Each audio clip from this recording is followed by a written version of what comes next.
there! I thought I would do a what's on my iPhone video. I haven't done one of those before, and I've seen a lot of them on the YouTubery world and find them quite fun to watch because I like to see what other apps people have and, you know, get an idea of a good app to use. So this is my phone. It's an iPhone 5S. I have this kind of manky looking yellow case on it that I've had absolutely forever. I only have the one case because I'm not one to change my case all the time, my iPhone case all the time. And this is one of those double cases that has a silicone rubbery inner case lining and then a hard plastic case on the outside because I am a klutz and I'm always dropping my phone, so I like to make sure that my phone doesn't get damaged in the process. So it's an iPhone 5S. It is a gray or charcoal. It's the color they have that's closest to black for the iPhone.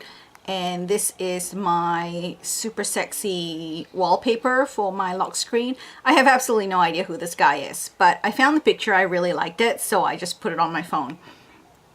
So let me just get into the phone. And this is the front screen, and on the front screen there are just all the usual apps. Down the bottom is the phone app, the mail app, Safari, and music. I don't actually have any music on my phone at all. None whatsoever. I use the mail all the time. I use Safari occasionally. And on the front screen I have my SMS. What do you call that thing? SMS messages app. So these are all the default apps that come with the iPhone. So I'm not going to go through all of them individually with you, but the only other app that's new on here is this one, which is WhatsApp, which I guess looks like this. It's just a list of, I think it's such a common app. Like everybody uses it. So I have WhatsApp on the front here, and at the moment the only person I chat with on WhatsApp is my friend Arnie because he has WhatsApps too, and I'm trying to convince my husband Steve to use WhatsApp because if we text a lot it's just a lot cheaper than using regular text messages, but haven't quite crossed the line with that yet. So then the next page is all my book apps and book related apps, and those are things, and my social media apps. So I have two weather apps. I have Weather Plus and PW Classic, and so that's what the weather app looks like, and it gives the time. Oh, what's it telling us? Oh, you want to review us? No. And that gives the app the temperature.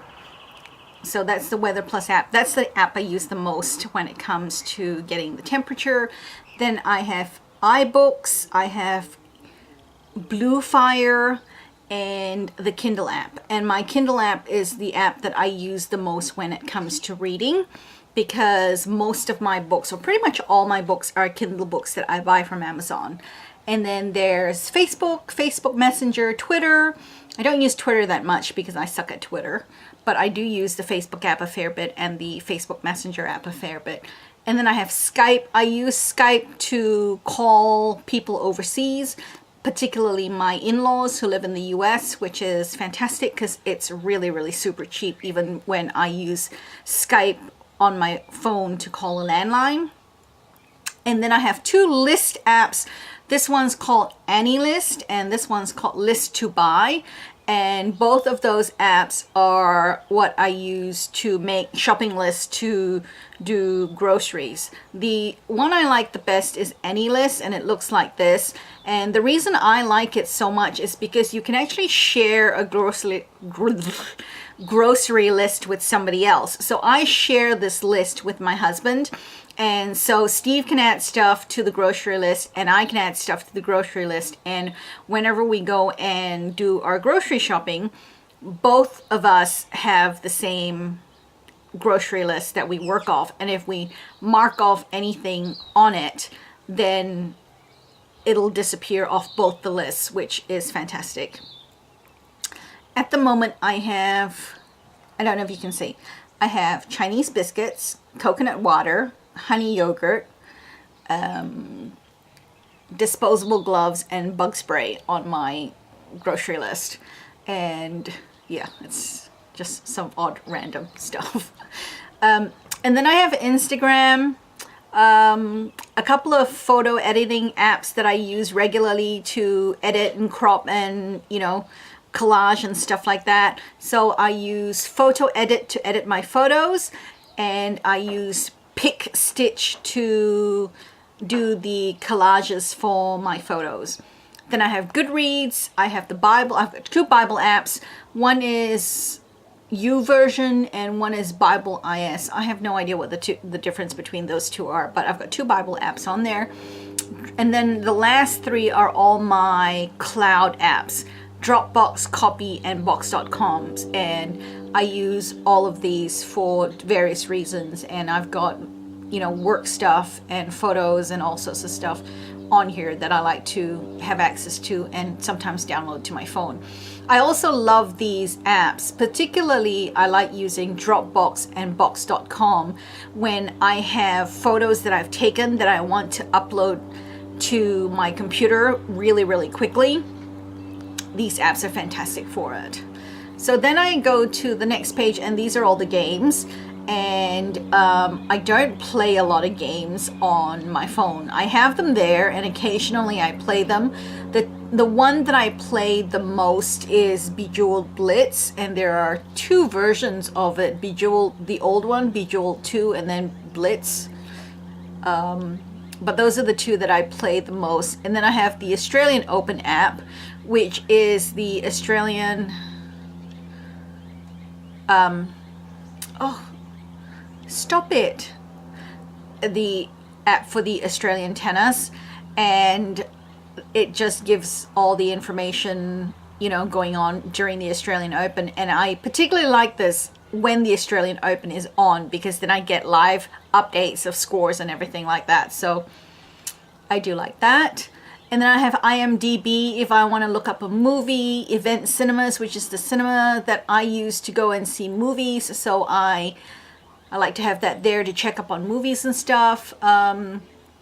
Then online shopping stuff, eBay, Amazon, YouTube to watch YouTube videos, but I don't do that very often on my phone because it's tiny, and, you know, using the 3G or the 4G, the videos are really low res and they don't work really well.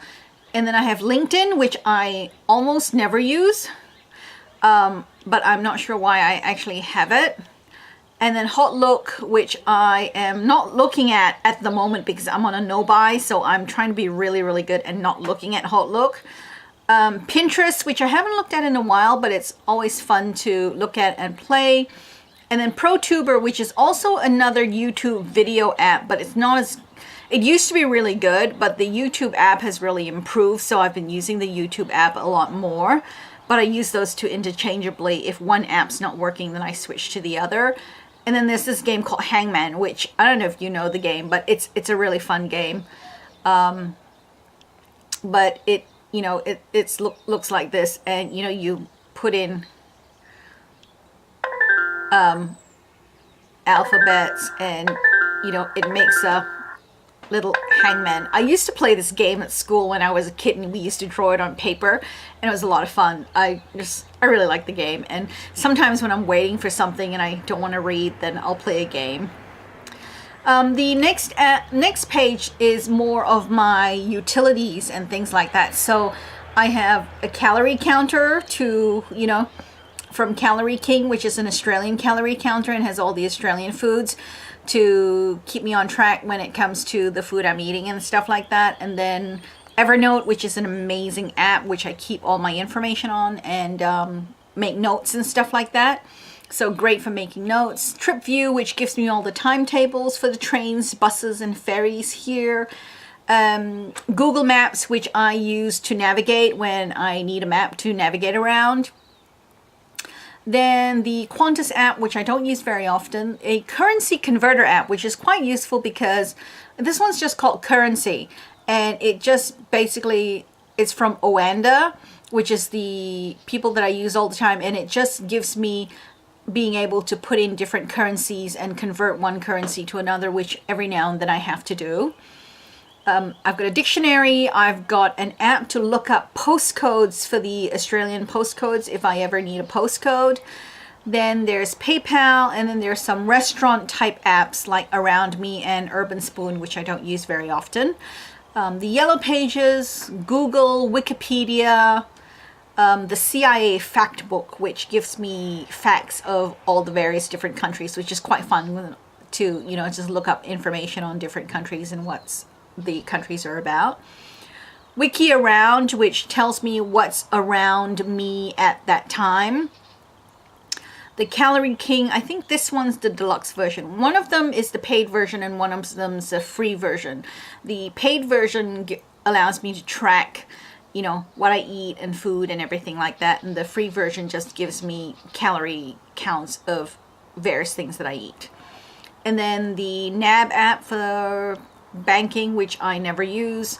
A converter app, which just allows me to convert various units like milliliters to ounces to inches to centimeters, that sort of stuff.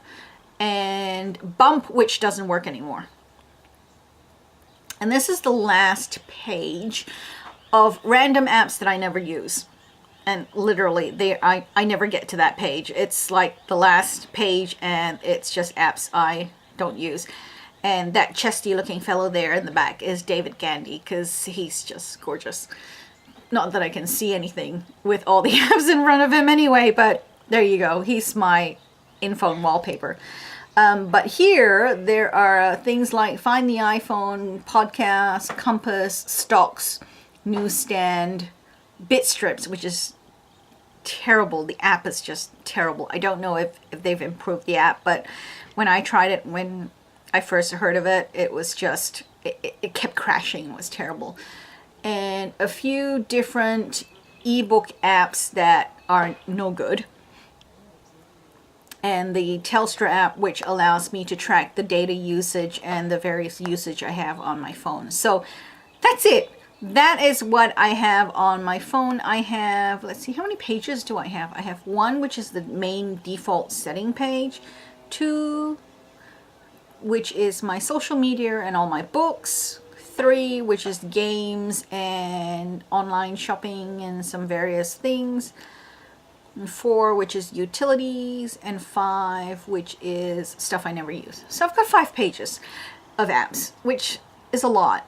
And I could probably pare that down if I use the little folder thing that, you can drag and make little folders of apps, but I don't really like them. So I just kind of like to keep them all on one page and scroll across pages. And there are a few apps I use very, very regularly, and then most are just intermittently. So it really doesn't make that much of a difference for me to not have them all, in neat little folders. I'm fairly OCD, but funnily enough, I'm not very OCD about the apps on my phone, so they kind of just go where they go. So that's it. That's what's on my phone. I hope you enjoyed this video. If you haven't already, please like, comment, and subscribe, and I will see you next time. Thanks for watching. Bye!